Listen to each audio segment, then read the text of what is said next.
be able to deliver. And so as the Premier said today, you're getting the first glimpse, the first view of the new proposed 6-storey emergency department. We will be going out for early tender advice on November 10th, but this demonstrates it's a massive amount of funding, $1.5 billion for a hospital building fund, and we are committed to getting that money out the door to provide critical upgrades and a complete new emergency department at Royal Perth Hospital. Thank you, Minister. As both the Premier and Minister outlined, the location of the new emergency department is all about making sure we have capacity to increase the size of the ED, but also further capacity to deliver more services from that site. The S Block site will be far more accessible and easier to navigate for both ambulances, but also families who are coming to see their loved ones. As the Minister outlined, we'll be going to the market early next week and to receive early tender advice. So this is a way of delivering our project sooner by working with the private sector, working with builders very early on, engaging them from next week to determine the best way and the fastest way to deliver this new emergency department. As I said, accessibility is very important, and as Minister for Transport and through the OMID team, we'll be working to make sure that we deliver a precinct-wide approach and making sure both on Wellington Street and Moore Street we have the accessibility for the ambulances and also short-term car parks, accessibility for families too. So when they're rushing to the ED, that they have places to park and easy access to that ED. As part of the work, we're also working through my Metronet and OMID team to also look at the Mackay train station and seeing how we can improve the linkage from that train station right into the new emergency department. That work will now be undertaken as part of the planning for the ED.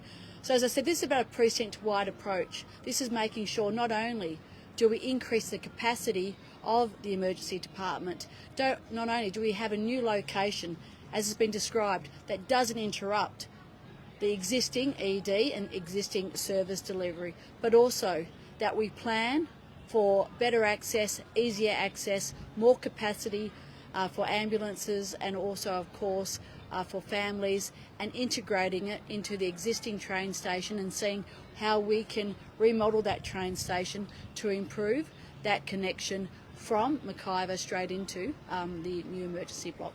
Thank you. Thank you, Deputy Premier. It's great to be here for this exciting new chapter for Royal Perth Hospital. It's our state's longest serving hospital, and the announcement of the new infrastructure upgrade here, the new build, with that we're delivering a bigger and a better emergency department. And while we do that, critically, we will not be interrupting the day-to-day work that the emergency department is currently doing.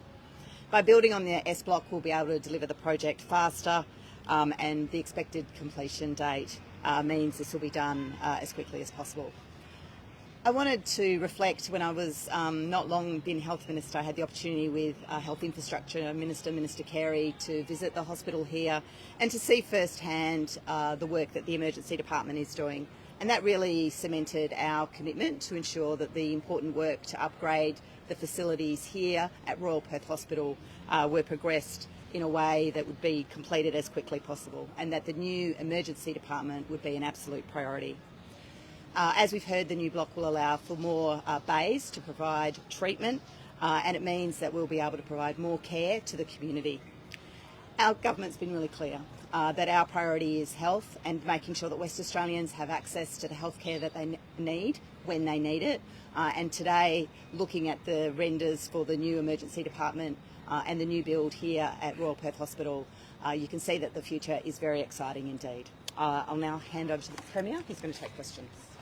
Thanks very much. Any questions? Premier, you've had multi-billion-dollar surpluses for years now. Why is it a choice between a convention centre and a hospital? Well, we manage the state's finances responsibly. That's always been a hallmark of a WA Labor government. And we have to make choices. That's what governments have to do. We have to decide what is the best deployment of the taxpayers' funds. In this case, we've decided that health is the biggest priority for Western Australia. And as a result of that, we've made the tough decision to no longer progress the negotiations over the PCEC and look at the opportunities to continue to expand our health system. I'll make another comment, if I may. The other issues that we confronted with regards to the current Perth Convention and Exhibition Centre site is that it's highly constrained, has very complex tenures, and the engineering that would be associated would be very challenging. So we were looking at a difficult situation and a difficult choice. But government is about making choices, and that's why we decided to deploy those taxpayer funds to health. Where does the concerns about the 1.6 billion come from when the joint venture asked the government for 450 million over 3 years? Well, that's not true. The fact of the matter remains is that we'd have a $1.6 billion impact in terms of our books. And we take on all the risk associated with that financial risk. So the fact of the matter remains that we had to make a tough decision. And the decision in this case was to make sure that we deployed those monies to health. So when exactly was that decision made? Can you just talk more through the timing of? Oh, very recently. You can imagine that we made that decision over the last week and a half or so, and we informed the stakeholders in due course. Do you think Melissa Wiley deserved more than a 9-minute phone conversation with your chief of staff? Well, let me be very clear. We have engaged deeply with the stakeholders over a 2-year period to work. 6 years apparently. We have engaged with stakeholders deeply over a 2-year period to look at how we could look about expansion of the PCEC with the current stakeholders. And we worked hard. And it's disappointing that we aren't in a position to be able to go ahead with the agreement of those stakeholders. The fact of the matter remains is that it's a very constrained site, it's a very complex site, it had a lot of engineering challenges, and let's be clear, at the moment we shut down that Perth Convention and Exhibition Centre in order to undertake a long reconstruction process, we would have to have cancelled a whole range of conferences that are already booked in, ready to go. Already, the Convention Centre accepts around about 500 different events, welcoming 100,000 people to Western Australia each year, comparable with South Australia and Brisbane, both who have got newer and bigger convention centres. So it's performing well. There was opportunity costs as well as complexities and constraints. Are there any other projects at risk now? Are there any other projects at risk now? Well, look, we'll continue to manage the state's finances responsibly, and that's always been a hallmark of my government. Contrast that with the other side. The opposition work the usual Liberal Party magic pudding school of economics, and that is they spend money willy-nilly. Just last week they were saying we should cancel one project to pay for health. This week they're saying we should cancel that same project to put to the convention centre. They're spending the dollars over and over again, and that's why when the Liberal Party is in government you can see disaster when it comes to the state's finances. And under a Labor government, we responsibly manage the finances so we can make investments such as the $1.5 billion Building Hospitals Fund. Were you not aware of the constraints before you made the announcements in January then? Well, we were deeply engaged in both with our teams and with the teams at the Wiley Group to look at how we could make it happen. And it's only after you go in deep and really do the studies and make sure that you have a full understanding of it, through $35.5 million has been invested to understanding what the constraints and the opportunities are at that site. And as a result of that, we had to make the tough decision. Look, and I'm disappointed. We're all disappointed. We would have loved to have seen the redevelopment of the convention centre, but we think that this is the responsible decision for a government to take. Can people be confident then in these initial renders that they will go ahead in the... Well, they're subject to final design, of course, but this has been carefully considered as part of our placing healthcare as one of our number one priorities. You were very excited about the renders up at Kings Park last year. Yes. The Treasurer, the Planning Minister, you showing off the renders of the, Absolutely. the convention centre. What confidence can the public have that these renders you've shown this morning will ever become reality?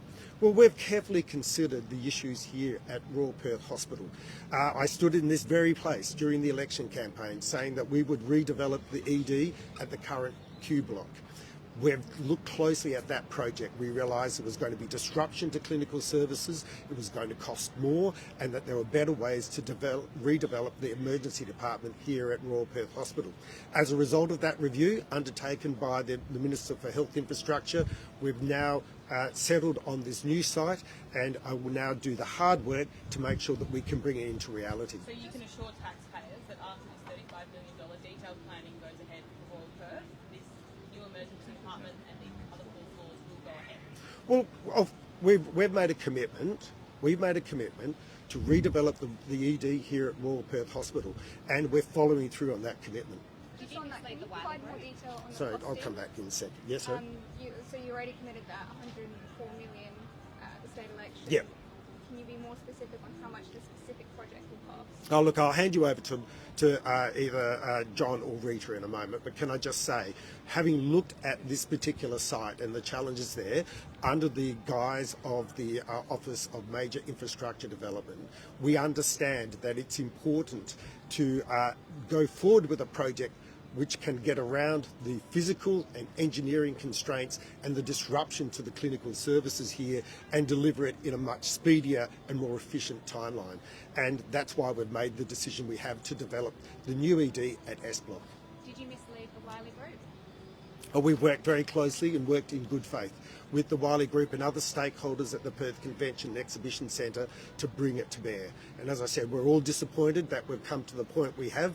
We would have loved to have seen that project go ahead. But government is about making choices.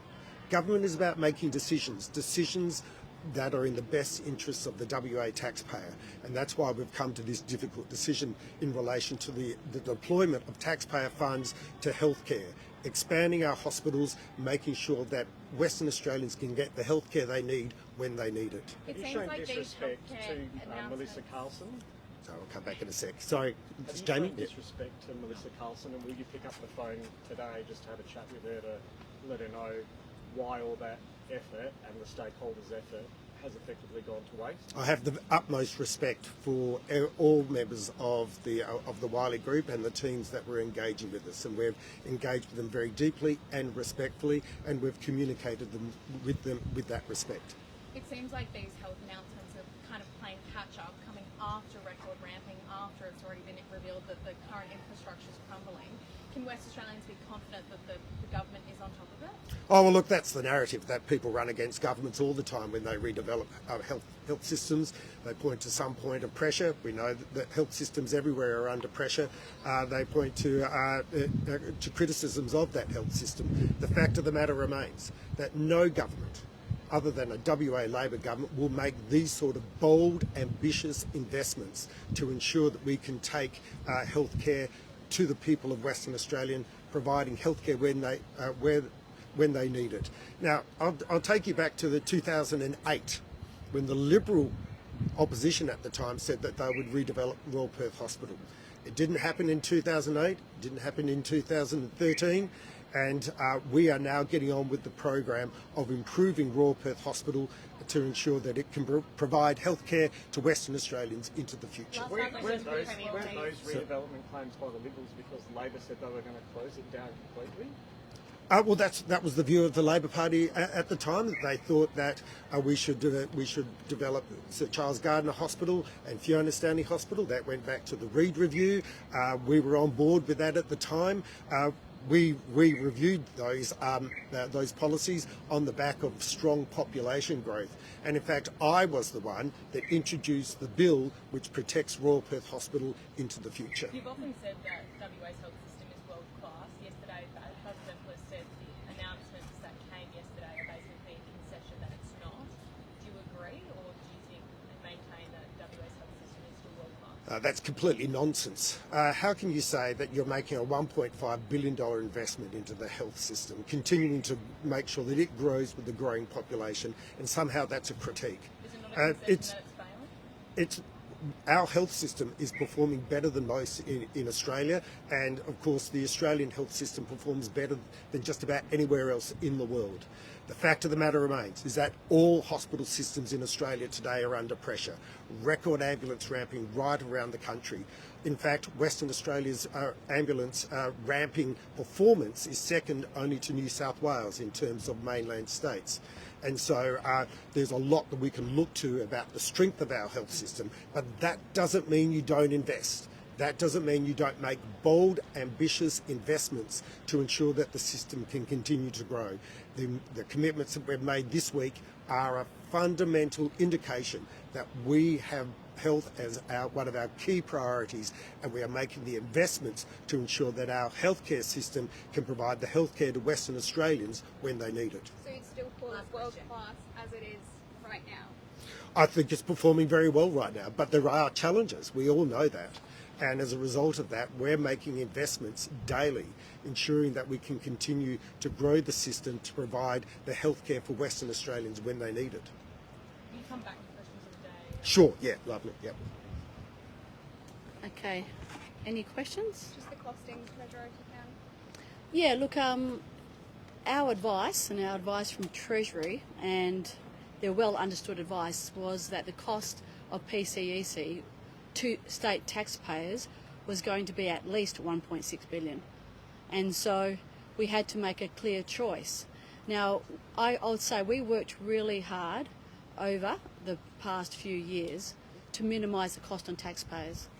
There's a number of private leaseholders involved in that precinct, a number of different groups. So we examined all paths on how we could have a minimal impact on taxpayers. This was a private sector proposal that came to us. We worked in good faith and we wanted it to work. We didn't want taxpayers to have to bear the entire cost, in a sense, over 1.6 billion. That was the latest advice that came to us. In relation to the detail, what happens in all of these projects is that you have your initial concept plans and then you go further in the detailed design.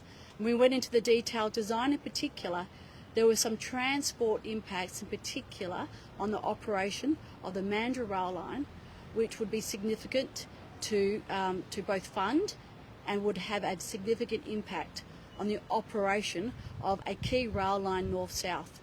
Doing that at the same time as, for example, we were also shutting down the Stirling Highway Bridge. There were all things that we had to consider.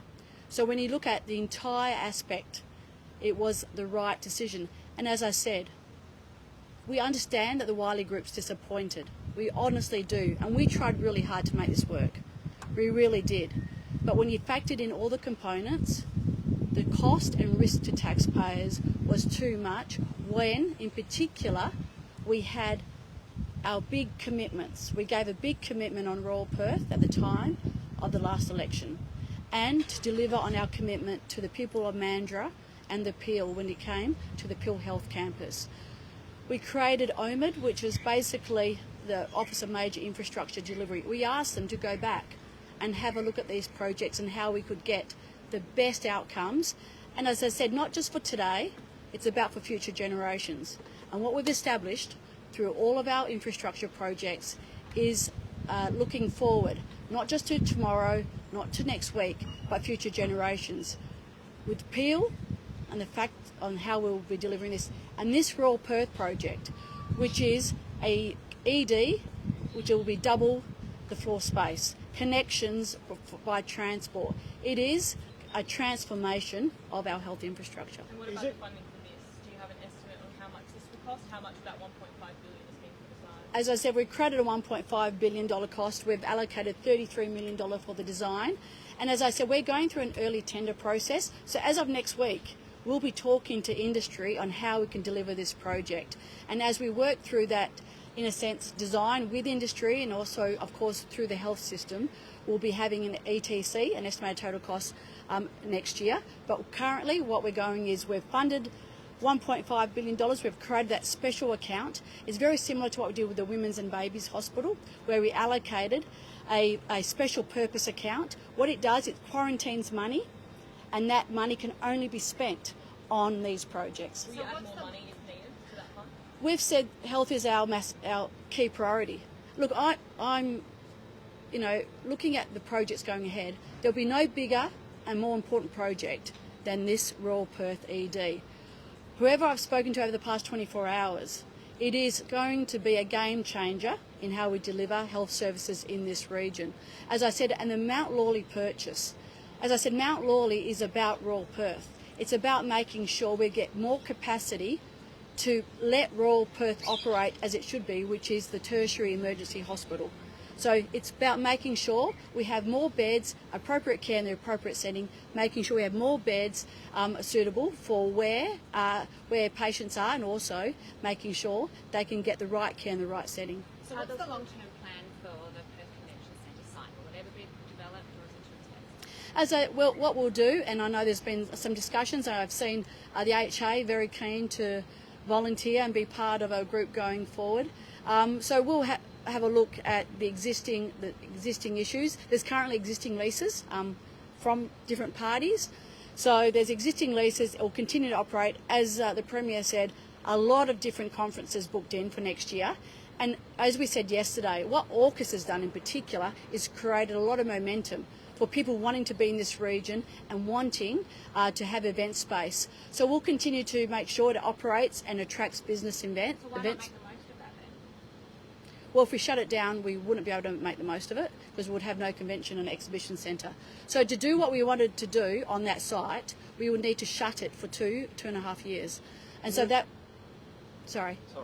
So look, as I said, I understand there are disappointed parties out there. I understand that. And as I said, if we could make it work to minimise the cost of taxpayers, we would have. We would have. But we couldn't make it work to minimise the cost of taxpayers. On behalf of the taxpayers of WA, we have an obligation to go through all of the different aspects. Because you know what? We're held to account.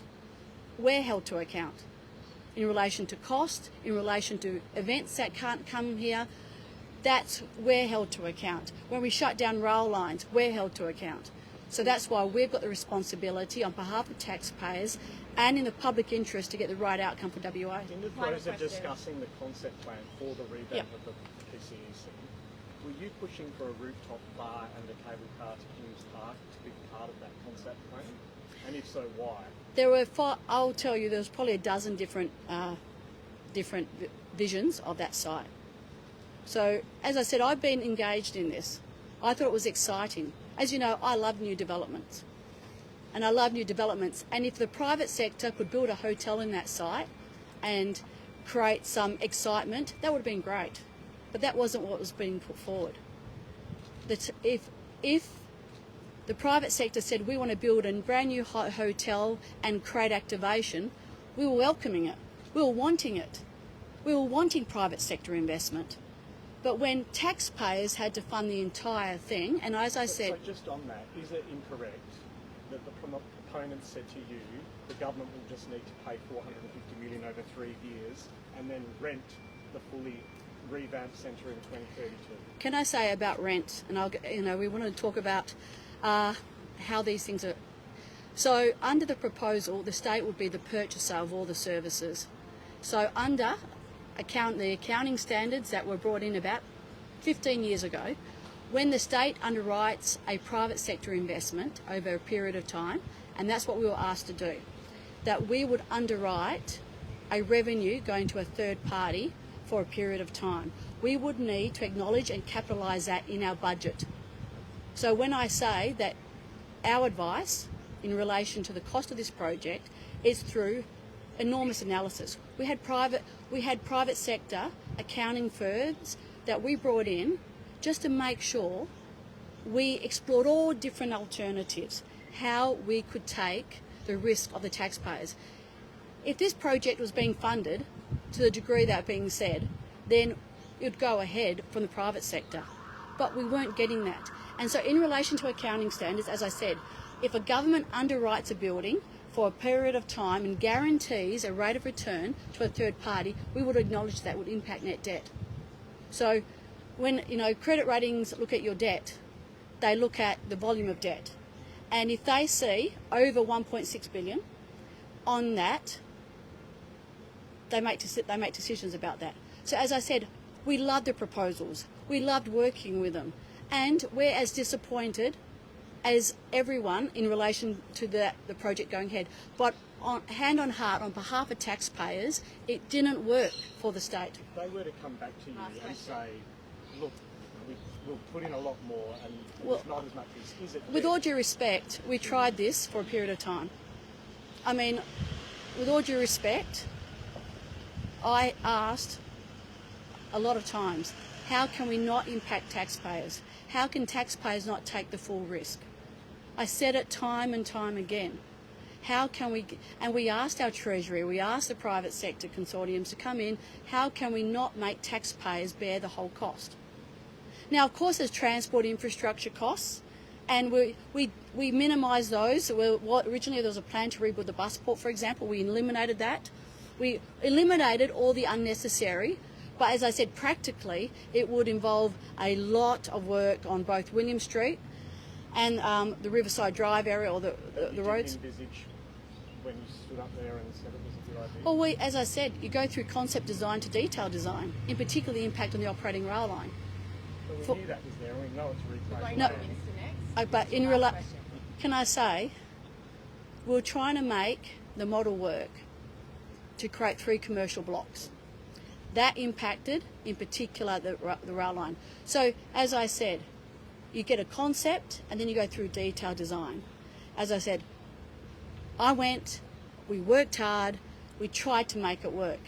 But ultimately, as the Premier said, we've got a responsibility for taxpayers to make the right decisions, and we honestly, hand on heart, believe investing in Royal Perth, buying Mount Lawley and investing in Peel is the right decision. Thank you. Mr. Carey. Any questions or do you? Do you have any outline of what those other 4 floors will be used for? Any kind of hope? Well, can I address one thing? You asked, will this project be delivered? Yes, it will be delivered. We're going out to early tender advice next week. We're on the way. So I want to be very clear, this project will be delivered, and we've made the decision to actually build it in a new location, completely new 6 stories, because that is the fastest way to do it. So let's get real here. We're spending extraordinary amounts of money investing in our hospital system. We're going to deliver Peel, we're going to deliver Royal Perth, and we are going to buy Mount Lawley Hospital. In terms of the additional stories, we made a decision as part of the review to look at further opportunities. So we could build the emergency department, or we could look at additional stories. And that decision and the advice to us was it was cost effective, rather than just doing 3 stories, to do another 3 stories on top of that. So obviously, the bottom story is the car park. The next 2, the emergency department, which will double the floor space, double the number of bays available. And then the last 3 stories, we'll be working with clinicians, the health service, and with OMED. But I can tell you, it will be used. It is needed. I can guarantee you of that. Double bays, but how many beds? Yeah. Well, that's to be planned. So obviously beds in the top 3 stories. But I can guarantee you this. We're investing $1.5 billion in health and hospitals. It is a bed expansion. Can we get an idea of the timeline of when this might be constructed? Well, we're going to early tender advice, but we have said that we believe that construction will begin next year. I have to say this, remember what the opposition said about the Women's and Babies Hospital. They said we couldn't do it. They said it wouldn't start. The Women's and Babies Hospital has started with the critical groundwork. So we've already demonstrated that our new way of doing things, and remember this, the Premier created the health infrastructure portfolio and the new central agency to take a new approach to building hospitals. It's already working, and that is demonstrated with the new Women's and Babies Hospital. Deal set for 2029, before or after that? This is set for completion in 2028. Does the fast track tender still mean there'll be all the appropriate checks and balances in place? Well, yes. Extra beds obviously need extra staff, not just nurses. Where will they come from? I might leave that to the Health Minister because that's the services. The Fremantle housing development, obviously you've been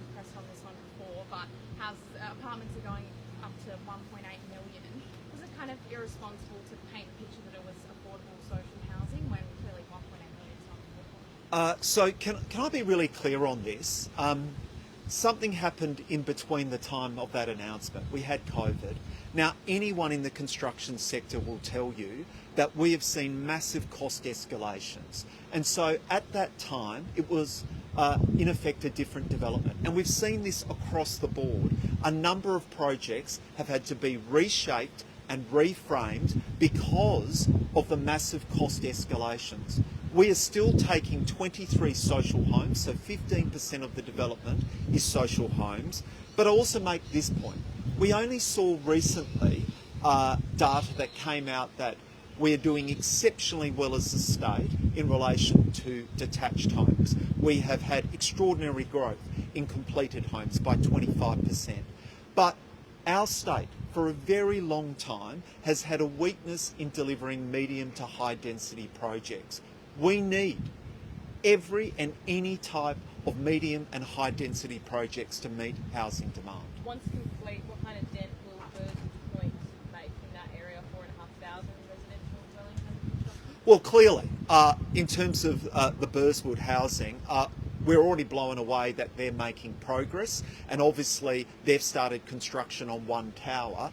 But again, we need all types of housing, social, affordable, medium and high density, because all of it adds to the rental and housing market. So beggars can't be choosers in this housing market. It's why you've seen this state government push medium and high density projects like Burswood. Remember what the Liberals are doing, and Basil Zemplis. At every opportunity, Basil Zemplis and his small group of NIMBYs are opposing housing development across Western Australia. It is shameful. Is the government doing anything to control protecting the Swan Valley's character? So actually under the Deputy Premier as Planning Minister, we recognise that the Swan Valley is a special place. And so our state government already introduced a special act to provide protection to the core. We understand the incredible potential of the Swan Valley as a tourism destination. That's why, as a state government, in our first term, we brought in an act to protect the core. Do you think provide assurances to small business owners who are concerned that we'll see more residential housing move into that area, concerns about drainage? What I can say is that within the core, we have protected the Swan Valley. We support, and the Tourism Minister supports the aspirations of the Swan Valley in terms of growing it as a destination for locals and visitors alike. I understand the concerns regarding urbanisation, but our act protects the core. That was a fantastic initiative under the Deputy Premier when she was Planning Minister. The Liberals didn't do it. Our state government made a conscious decision to bring in a specific act into Parliament to protect the core of the Swan Valley. Questions of the day. We don't have a lot of time, guys. So I was just going to say, is there any questions for the Treasurer or My Deputy glasses are Premier? broken. I need to go and get them fixed. So anyway, so all good? Good. Okay, thanks. Thank You're you. out. Any? Let's start with the health. Yeah, cool. Yeah, sure. So obviously extra beds will need extra staff. Where will the doctors and nurses come from? Well, we've had a really strong pipeline of growth in people wanting to work in our health system, particularly as a consequence of our free TAFE program and the work that we're doing to attract people from overseas. In relation to the redevelopments here, obviously it's some time before those the new building will be opening, and the decisions about the use of those additional floors is something that still needs to be considered. But look, I'm really confident we'll have all the staff that we need, subject to making the decisions about the clinical purposes we use for this site. With the question mark still over how the other floors will be used, are you able to provide how many beds will be in the emergency department? Well, I think Minister Carey's provided some insight into how the emergency department will double in terms of the floor space and the bays. I think what's really important to remember is that the final numbers will be determined as part of the commissioning. And so I think, Minister Carey's been quite clear in terms of it will double the capacity. It's hard to put a number on it at this stage. And in terms of those additional floors and how many beds we might see there, again, it is subject to those decisions about what purpose we would use for those spaces, because obviously there's different ways of providing treatment depending on what it is you're prioritising. So we'll provide those details as the project develops, but it'd be premature to go into that today. Thanks. We'll just leave it at that. Yeah, There'll be a lot more than that. Lots. In fact, you can bet your life that at the moment there's quite a few clinicians in there with already some very strong ideas about what we should do with those extra floors. Other issues. Back on the convention centre Sure. and other projects. Yeah. What about projects like the Aboriginal Cultural Centre? Is that safe? Is the funding secured for that? Is that going to go ahead? Yeah, look, I've been working very closely with the teams around the Aboriginal Cultural Centre. That project will go ahead. It has been subject to delays, so it won't be ready for 2029 as our original ambitions had it. But that project will continue to advance. The Australian Workers Union have raised concerns about workers in containers for change facilities. Do you share those concerns? Oh, well, look, we created, I think, around about 800 jobs as a result of bringing our Containers for Change scheme in. It's been a huge boon to people seeking to work in that sort of area. It's been a great contribution to recycling and protecting the environment.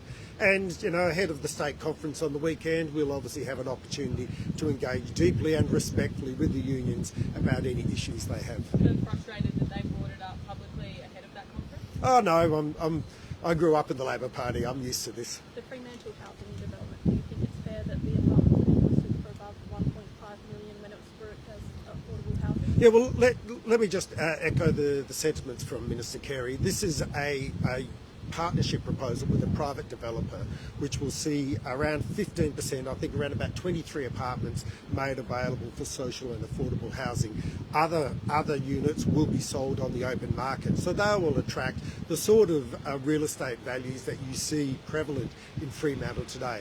But the important outcome here is to get those social and affordable housing units available and on the market at as the name suggests, at an affordable rate.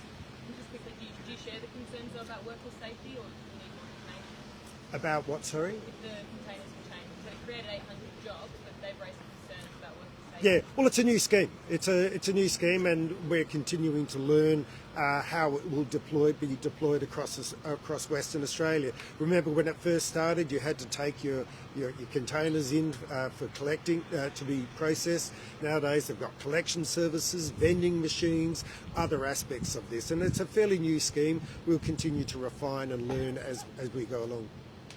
Thank you very much, everyone.